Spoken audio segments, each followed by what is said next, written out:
I kept quiet for a long time, but a new, unsettling emotion has surfaced, one that genuinely embarrasses me. It's a feeling I never expected, yet it now gnaws at my peace.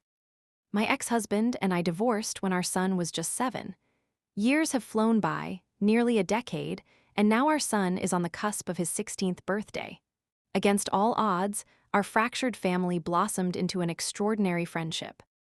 We managed to transcend the typical post-divorce animosity, choosing each other's company not just for our son's sake, but for our own. This bond, forged unexpectedly from the ashes of a marriage, worked out far better than I could have ever imagined. Our dynamic was a triumph, but then a new presence entered his life. My ex-husband found love again. What began as a casual connection, a faint whisper, subtly deepened, slowly but surely solidifying into something serious, undeniably profound. I've met her, exchanged brief pleasantries, but I do not know her well, nor do I wish to, I tell myself. Our son, however, spends significantly more time in her orbit, and his affection for her is clear, openly expressed, a fact that stings. This, unexpectedly, ignites a simmering resentment deep within me. I wrestle constantly with the shame of it, this unwelcome jealousy. The sting of irritation burns intensely, a raw wound, whenever I hear him, my own son, innocently describe how truly nice she is, how much fun she brings to their lives, how she makes his father so genuinely happy. Each word is a tiny, sharp jab to my core. On the outside, I forced a bright, convincing smile, a flawless mask to hide the swirling turmoil. Inside, a complex, silent battle rages, leaving me adrift, questioning everything. I prided myself on maintaining composure, handling situations with a quiet grace. Yet, despite uttering all the right words, a bitter sting of jealousy caught me off guard. Her overt disapproval of my friendship with my ex-husband casts a long, suffocating shadow. She tolerates our communication only for our son, but the thought of us spending time together, simply because we wish, is a line she strictly forbids. And now I see it. He has begun to withdraw, slowly but undeniably. He doesn't voice it, but I feel him desperately attempting to resculpt our long-standing connection, to maintain a fragile peace in his new relationship. This realization is a raw, throbbing wound. For months, a cherished plan existed. A milestone trip for our son's 16th birthday, just the three of us. A sacred, shared memory, a unique, family-ish bond to honor his coming of age, centered around his greatest passion, an activity both his father and I relish. But now a new shadow looms. She asterisk is coming. A woman with no true interest in the heart of this adventure. The cruelest cut? My son delivered the news, not his father. This betrayal amplifies the sting beyond measure. I haven't confronted him, fearing I'd betray raw emotions, appearing either jealous or possessive, roles I refuse to embody. But beneath the surface, a storm rages. I am deeply, profoundly upset. It feels our family's unique fabric is torn, unraveling before my eyes, leaving behind a bitter, acrid residue of what was once sacred. I kept quiet for a long time, but this story still makes my heart ache with a deep, unsettling pang. A truly sacred little space, once belonging exclusively to my cherished family of 3, is slowly, insidiously being infiltrated. I feel utterly paralyzed, helpless to stop this invasion, terrified of being labeled the crazy ex-wife who simply can't let go. I never anticipated this surge of bitter, raw jealousy, and the very last thing I desire is to embody that dreaded crazy ex stereotype. Yet, honestly, it feels like I am losing so much more than just a mere friendship. It's a part of my very identity. I have diligently strived to remain mature, consistently supportive, and emotionally unwavering throughout this complex co-parenting journey. How do I possibly navigate these consuming emotions without creating an intensely awkward atmosphere or dismantling the fragile progress we've all so meticulously built? And how can I courageously establish clear, firm boundaries, if such a thing is even possible now, without plunging everything into a drama-filled, messy abyss? I realize now that I have perhaps been living in a fragile bubble, clinging to the illusion of an uninterrupted family unit, even after separation and divorce. This illusion was sustainable only as long as no one else entered the delicate picture. Every situation presents its own unique, difficult challenges, of course, but generally, amicable relationships with ex-partners must eventually tolerate new, inevitable connections. I am learning this painful truth, and the path forward is still utterly shrouded in uncertainty, leaving me to wonder where this journey truly ends. I kept quiet for a long time, but the subtle complexities of my husband's past relationship still echo, a constant, low thrum beneath the surface of our lives. When children are shared, a certain tolerance often exists, a fragile truce. Yet, I've learned that this fades dramatically when those children aren't directly involved. Our new, exclusive family unit often felt anything but exclusive, a truly vexing reality. Time, I've realized, refuses to stand still, no matter how desperately one might wish for it to pause, to freeze a moment before the inevitable shift. In situations where exes remain deeply entangled, there often comes a heartbreaking second sting. Beyond the initial separation, the divorce, there's the crushing, palpable reality of an ex finding genuine happiness with someone else. I've asked myself countless times, when is the right moment to truly let go? Was it then, in the immediate aftermath? Is it now, as the weight of this new reality presses down? Or must I wait until the heartache becomes utterly unbearable? If the pain is unavoidable, a guaranteed outcome, isn't it better to sever that invisible cord now, rather than endure its agonizing stretch until it snaps anyway? My husband and his ex-wife were never truly friends, but before I entered the picture, she had grown incredibly comfortable with their dynamic. She seemed to relish the emotional benefits he provided, almost as if he were still her husband, a friend who never truly left her side. My heart still tightens when I recall the early days of our relationship, fraught with an unexpected challenge. I observed him offering his ex-wife constant emotional support, countless favors, and even coming over to her house to watch the kids, all while deftly sidestepping any lingering relationship issues. Initially, I found myself thinking it was a genuinely positive sign. A man who didn't despise his former partner seemed mature and emotionally evolved. But a subtle, yet significant, shift soon occurred. As I naturally began to occupy that vital emotional space in his life, his ex-wife seemed to absolutely unravel, her calm facade crumbling. What then followed was a silent, yet relentlessly exhausting, power struggle. My sweet stepson, innocent and utterly bewildered, would often confide in me, expressing his profound confusion as to why his mom didn't seem to like hearing how much he liked me. He was so little, too young to grasp the complex emotional undercurrents swirling around us. It deeply wounded me to see his innocent heart caught so painfully in the middle. I quickly learned a crucial lesson. It wasn't my place to set boundaries with her, not unless it directly impacted my own child's well-being and safety. That, I understood unequivocally, was entirely reasonable and necessary. No, I guarantee it was she who desperately struggled with proper boundary setting. Imagine building a beautiful new life, with things feeling wonderful, only to find a strange, unsettling tether still binding your partner to his ex-wife. It's profoundly unnatural. Everyone involved inevitably feels the unsettling strain and difficulty as time passes. It was a lesson hard-learned. I've witnessed the profound complexities of ex-relationships. While being friendly and supportive without becoming besties, I believe this bond has, for too long, offered an unnatural, unhealthy benefit to you both. Grieving this shift is entirely natural. There is absolutely no shame. Take time, let your emotional heart align with logic. People must move on. New partners must become life's undeniable center. It's simply not normal or healthy for an ex to remain your central friendship. This imbalance prevents new love. Crucially, if your son is grown, let this truth sink in. She is definitively not stepping in as a new mommy. My own life taught me this profound lesson. Once my husband's former spouse finally understood that I deeply respected her role as the children's devoted mother, and that I aimed only to be a bonus adult. A caring presence, ready to facilitate positive co-parenting when possible, a remarkable peace settled between us. Everything finally clicked. It's human to wish for cherished dynamics never to change, but this particular situation must change. This transformation isn't a loss, but a vital opening for you both to authentically find and fully embrace your own people, building true, centered relationships. A strange, almost suffocating tension now hangs over what truly should be a joyful family trip. I confess, her presence feels utterly unnecessary, even intrusive.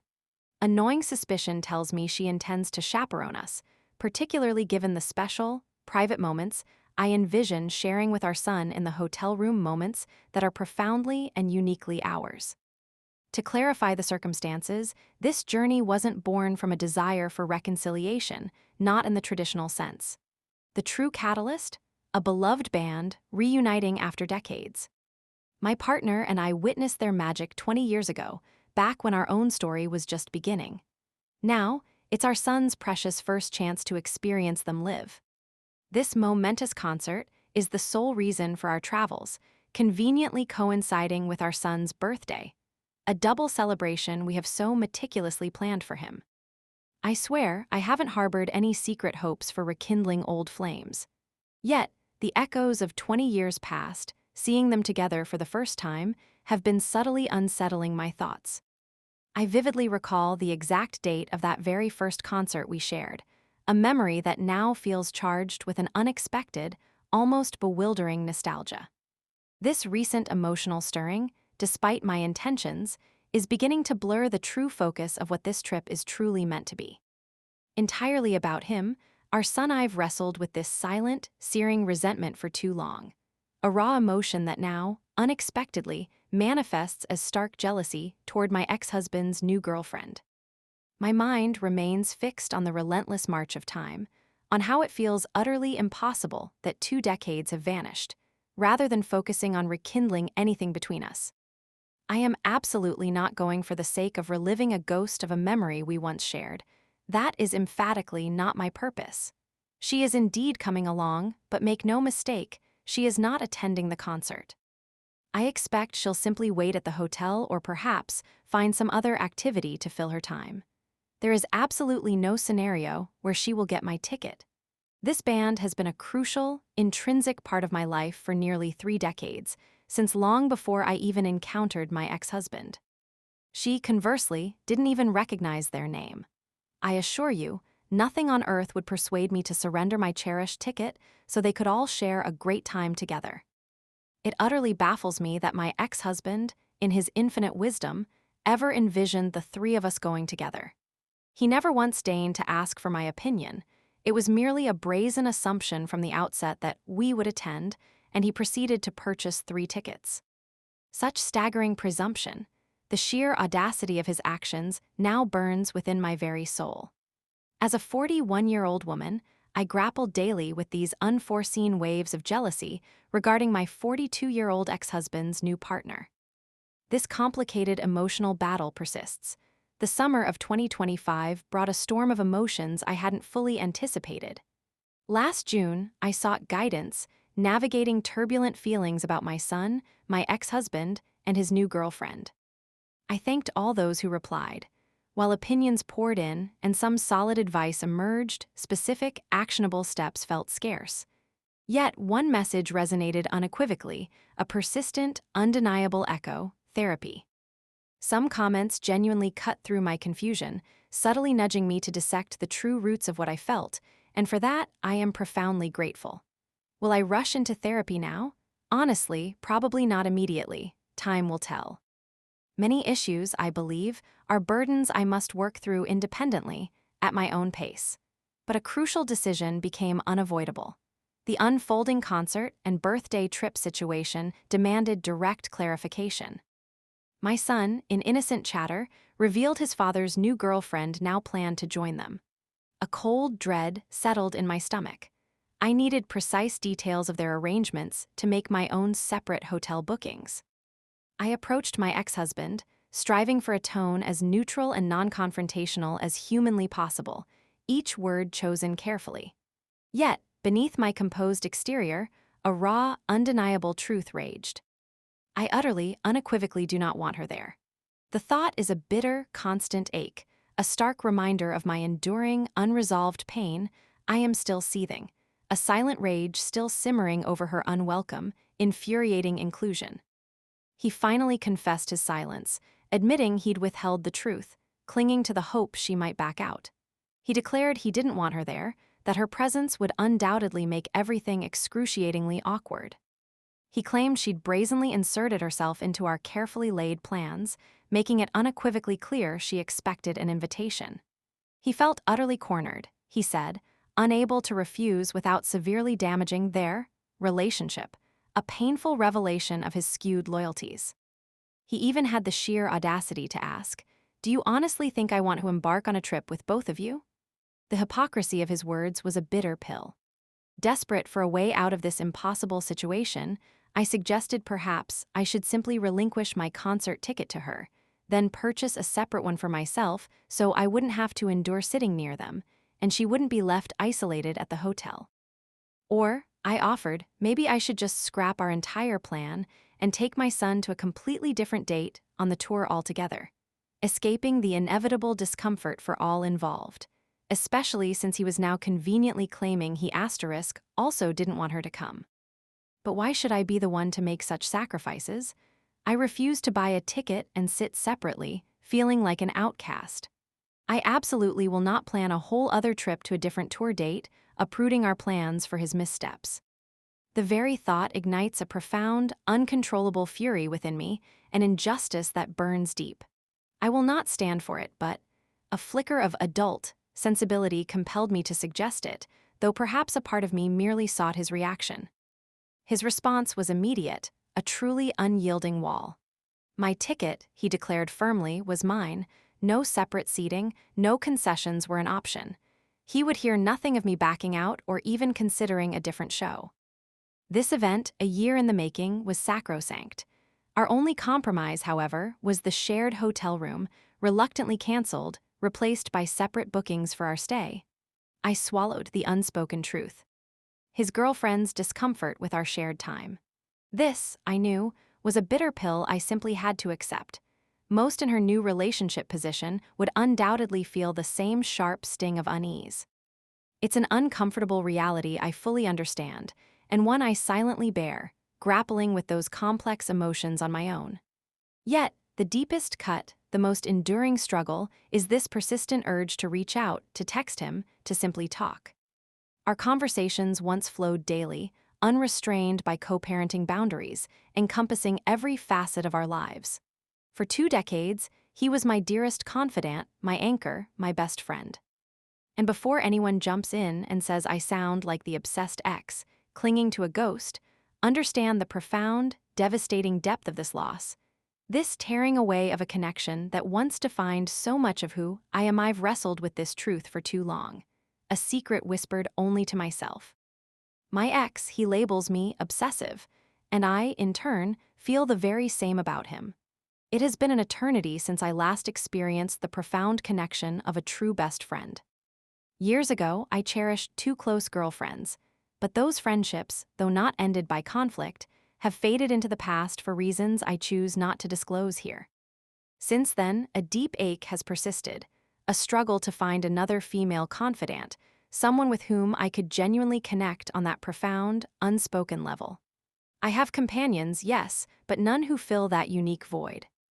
This realization has settled deep within me. He remains my anchor, the one person with whom my true self emerges, the closest soul in my entire world.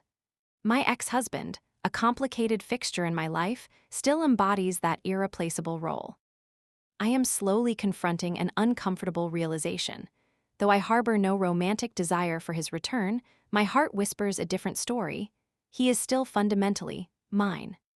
Not out of malice or a grasping possessiveness, but because I have never truly reconciled myself to the stark reality of his existence, entirely separate from mine. It's as if he remains a pivotal character within my unfolding narrative, rather than an individual with a vibrant, autonomous life of his own. I am also attempting to follow the challenging advice of getting to know his current girlfriend. Though the journey is fraught with complex, unresolved emotions, I diligently strive for emotional distance, determined not to overinvolve myself in their lives. The very thought of becoming best friends with my ex-husband's girlfriend fills me with profound discomfort, a boundary I vigilantly guard. Yet today, a familiar tension simmered, challenging my resolve. I found myself at his house, a place now shared, though they do not yet officially reside together. She was there, a quiet presence. He had kindly watched our son's dog for me overnight, allowing me to attend a critical work event. Our loyal companion, truly our boys, simply went to his dad's. Their backyard, equipped with a playful splash pad, became our innocent stage. We were laughing, dogs bounding, enjoying the simple outdoor fun. Then, a sudden, playful challenge from him. Top 5 albums of all time, go. Without hesitation, we dove into a lively, spirited debate about our favorite records, a friendly argument that quickly evolved into discussing top 5 guitarists. These musical passions, these shared interests, are our undeniable common ground, the very things we've always connected on effortlessly. It felt natural, almost nostalgic. But then, a palpable shift. I became acutely aware of her quiet disapproval, a distinct unhappiness clouding her demeanor. She clearly didn't share our enthusiasm. She couldn't participate, couldn't connect with our past, and her exclusion became almost tangible. I instinctively tried to redirect the conversation, to draw her in, to bridge the growing gap, but my attempts at social engineering often falter. I'm terrible at making it work. The moment lingered there, heavy with unspoken feelings. The small talk felt like a performance I could no longer sustain. I made my polite excuses, leaving, but the true struggle began there. How does one emotionally detach from the person who, for so long, was my closest companion? This question torments me, especially with co-parenting forcing our constant interaction. I now face the painful truth. I never detached after our divorce, despite desperately believing I had. My heart remained stubbornly entangled, a cruel self-deception. A harsh, undeniable revelation now pierces my denial, forcing an uncomfortable truth. I see our situation through another's eyes, his new girlfriend's. The thought of her knowing brings shame. How furious, how profoundly betrayed she would feel discovering he secretly wished she wouldn't go on that trip, even planning to talk her out of it. And the most cutting betrayal? He confided these private, conflicted feelings in me asterisk, his ex-wife, to whom he remains undeniably, dangerously too close. This demands brutal self-interrogation. Am I still hopelessly in love with him? Have I, unknowingly, fallen back into that perilous romantic orbit? Or is it deep-seated possessiveness, a refusal to see anyone else claim the intimate space I held, the unique connection I thought was ours alone? This complex emotional knot suffocates. I crave a clean break, true separation, but past tendrils hold me captive. The battle for emotional freedom is far from over. I've held my tongue too long, but this dynamic still gnaws at me. The tangled web of past and present relationships is a harsh reality, and I speak from painful experience. One must confront possessive feelings, perhaps seek therapy to untangle them. This applies to an ex-partner too. I often wonder why it takes some an eternity to move on, to truly embrace a new, serious relationship. When an ex-partner prioritizes a former spouse over their new girlfriend, that relationship is destined to crumble. Whether this is a blessing or a curse depends on your perspective, but it's always a consequence. Having walked in new girlfriend's shoes, I can tell you it feels like a constant territorial battle. The ex-wife, even unknowingly, pees on things to mark her ground. Bringing up old memories, making comments like, "Look at the beautiful children we made," feels like a deliberate claim. It's as if the new partner, the girlfriend or second wife, is reduced to a mere third wheel, a forgotten sister wife in a lingering shadow. Ultimately, the true culprit is often the ex-husband's shaky boundaries. If he claims he didn't want her there, why did he permit it? Why does he conflate past loyalty with present responsibility, allowing the lines to blur so dangerously? A past relationship's ghost haunts the present. Without firm boundaries, current love suffocates under its weight. Despite my conflict aversion, a stark reality demands attention. You are divorced. The pretense of family time must end. Crucial milestones await: holidays, graduations, even weddings, and you cannot navigate them together without his new partner. This practice is unkind and unhealthy for everyone. My own experience still haunts me. Early in our relationship, My ex-husband routinely spent Christmas mornings with his ex-wife and children. I was never invited. Can you grasp that deep ache of exclusion? Though we shared a home, I was expected to vanish, or he would go to her house for her holiday. Even gifts from me, lovingly chosen, were opened by the children with both parents present, while I was absent. That betrayal, that pain, cut me deeply. I cannot fully comprehend your situation, but one truth resonates: your ex-husband must choose his lane. Frankly, your best friend label stirs a profound question: why the divorce? If your bond is so deep, if you remain this entwined, why didn't you both fight to stay together? This closeness, more than mere friendship, suggests a history stubbornly refusing to fade, a connection perhaps meant to be preserved. What truly fractured a bond so seemingly unbreakable? I've held this secret, a truth I shouldn't speak. My last post, confessing unexpected jealousy over my ex-husband's new girlfriend, concerning our teenage son and a special trip, stirred a tempest. Messages flooded in, labeling me delusional, convinced I was still hopelessly in love. This isn't advice I seek, nor strategies. This is simply an update, a raw confession of what's truly unfolding. The unsettling truth. I'm secretly glad I stirred tension with my ex-husband. A dark satisfaction, I admit, despite knowing it's wrong. Our divorce was 8 years ago. Our son nears 16. Somewhere along the way, our co-parenting blurred, evolving into something far more intimate. He became my closest confidant, my best friend. We'd text ridiculous memes at midnight, sharing every intricate detail. We knew everything about each other. There's a persistent voice, perhaps my own conscience, insisting I find another emotional outlet. It urges me to limit chats to the kids only. This voice argues his role as my good friend is inappropriate. And maybe it's right. I need a true friend, yes, but he can no longer be that person. The jealousy over his new partner, especially regarding our son and that planned trip, was a harsh wake-up call. It revealed the dangerous ambiguity of our connection. This tangled web, woven from years of comfort, has begun to unravel. It forces me to confront uncomfortable truths I'd ignored. I realize now the depth of this complication. The necessity of severing this inappropriate intimacy has become painfully clear. My emotions are a chaotic storm, yet clarity slowly emerges. I'm facing these feelings, understanding that genuine healing demands radical honesty. The path ahead is uncertain, but the vision is sharper. Despite the years, I never truly detached. He remained my person, an undeniable presence in my life, even after our separation. Now, a new shadow falls: his girlfriend. We both dated post-divorce, but I never truly sought anything serious.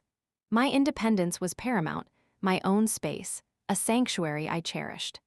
I struggled to find anyone with such intense chemistry, though that very passion often sparked truly explosive conflicts between us. This woman, I sense, is the most serious partner either of us has found since our split. Understandably, she dislikes our lingering closeness. I get it. I'd feel that same raw protectiveness. She's not malicious or dramatic, but approaches our dynamic with palpable caution, a careful observer of our history. A new chapter unfolds, subtly tense. As mentioned, my ex-husband and I are taking our son to see Oasis for his 16th birthday. The concert aligns with his special day. This grand U.S. event won't happen until summer's end. Oasis, for me, has always been more than music. It's a teenage obsession, a deep-seated soundtrack to my formative years. My Who's This ongoing story, though a continuation, still ignites a quiet rage within me. My husband and I share a profound, almost obsessive devotion to music, our true sanctuary and bond. Our son, equally consumed by its magic, especially Oasis, buzzes with excitement for their live shows, a joy we've experienced countless times. But then she arrived. The new girlfriend, a stranger to our world of sound, audaciously invited herself on our deeply personal trip. My heart sank, heavy with dread. I knew I couldn't be myself. Her watchful gaze would stifle every genuine moment. A silent fury simmered, yet I forced acceptance, determined to move forward to confront this unwelcome intrusion. A text from her arrived recently, unexpected after my last public lament. Her words weren't hostile. They carried a surprising politeness, a guarded kindness even. She expressed a desire to clear the air, hoping for comfort between us. Yet, she simultaneously requested more personal space, particularly when we were together. It felt like a delicate dance, a fragile truce woven with unspoken tension. I was doing my utmost to bridge this chasm of discomfort, to navigate this unwelcome dynamic. The path ahead remains uncertain, shadowed by her looming presence. I was doing my best to believe in eventual peace, striving for harmony amidst the dissonance, though our life's rhythm feels forever altered. I resolved to be respectful and to pull back. It was a relentless struggle not to reach out to him, though he remained the first person I yearned to text when laughter struck, tragedy hit, or a moment needed sharing. I am painstakingly unlearning that deep-seated reflex. It brings sadness, but I fully grasp its necessity. My dependence on him was too profound. Yet, he kept texting. Never anything that crossed an unspoken line, always strictly platonic. Still, each message chipped away at my resolve, making me feel like the bad guy for even wanting distance. Then, a surprising wave of nostalgia washed over me. Oasis played their first gig in 16 years. Our son at his dad's texted me, they're live streaming it. I immediately tuned in. Soon, I was in our group chat, texting both my son and my ex-husband. We exchanged videos, loudly bemoaned the setlist, and cracked stupid jokes. A pure, unadulterated joy filled me. I felt 17 again, transported. Swept up in the euphoria, I impulsively went online, spending several $100s on Oasis merch for my son and me. No hesitation. No second thought. It simply felt overwhelmingly good. I intentionally bought nothing for my ex-husband, a subtle reaffirmation of my path forward, even amidst shared history. My past interactions often led to situations now deemed inappropriate. As events unfolded, his girlfriend invited him to a 4th of July party. He declined, wanting to stay home and watch the concert stream. We both abhorred fireworks, a minor detail. Her unease grew. She confronted him, demanding who he'd been texting for hours. He offered no answer, his silence fueling her anger. With a grab, she snatched his phone. Her eyes saw my name, and in rage, she hurled the device across the room. Then she departed. I didn't witness it, I heard nothing. Our son, however, did. His innocent recounting brought the truth. It's our son I continually circle back to, the anchor of my decisions. He's the reason I've kept this dynamic healthy for so long. Yet, he's also the reason we divorced. Not his fault, but we separated for his sake, knowing our constant fights and arguments were deeply detrimental to his spirit. He's why I've bitten my tongue countless times, stifling reactions. I refuse to let him be ensnared in adult drama. He deserves a life free from such turmoil. This upheaval strengthened my resolve. I've begun searching for other shows and flights, hoping to find tickets to other O as the chaos persists. My son and I now plan cherished dates, ex-husband uninvited. Yet, the joint outings remain. A dark satisfaction stirs. I know I should feel immense guilt for my role in her fury. The phone hurled, her furious exit. But it brought twisted joy. I would have been ecstatic had a chilling thought not intervened. My son deserves better than witnessing us as warring toddlers. This haunting realization. A faint, fleeting impulse urged me to reach out to her, to explain that our conversation was wholly innocent, but I simply cannot. My resolve fails. A stubborn, competitive fragment of my soul still yearns to win. But win what precisely?